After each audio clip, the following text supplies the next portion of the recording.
Hello everyone, তোমরা সকলে কেমন আছো? আজকে আমি আর মা মিলে গিয়েছিলাম মাঠে। আর মাঠে যাওয়ার পথে মা কটা কুল দেখলো, আর সেগুলোকে নিয়ে আমরা এখন মাঠের জন্য রওনা দিচ্ছি। মাঠে আজকে যাচ্ছে এটা বিশেষ কারণের জন্য, কারণটা হচ্ছে আমাদের মটরশুঁটি লাগিয়েছিল, তো সেটার আজকে শেষ তোলা হবে। আর অন্যদিকে দেখো আমাদের পালং শাক গাছ খুবই বড় হয়ে গিয়েছে, তো এবার আমরা মটরশুঁটি খেতে ঢুকবো। পাখি খেয়ে যাতে মটরশুঁটি নষ্ট না করে দেয়, তো তার জন্য আমাদের পুরো ক্ষেতটাকে নেট দিয়ে ঘেরা হয়েছিল, তো এগুলো আজকে সব খুলে ফেলা হবে। আজকে শেষ তোলা, কারণ দেখো এখনও অনেক মটরশুঁটি রয়েছে গাছে। আমি মাঠে পৌঁছতেই দেখলাম অনেক ঘাস ভরে গিয়েছে জমিতে। আর এই দিকে আমার ভাই সকাল থেকে খুব খাটছিল। আমরা কয়েকজনকে নিয়েছিলাম আমাদের মটরশুঁটি তুলে দেওয়ার জন্য, তো তারা আমাদের মটরশুঁটি তুলে দিচ্ছিল।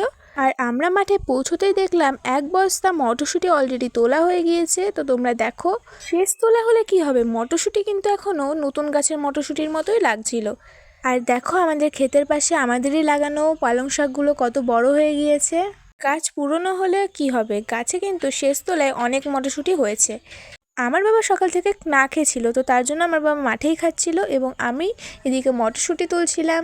আর আমরা ভাবতে পারিনি যে এতগুলো মটরশুঁটি হবে শেষ তোলাতে।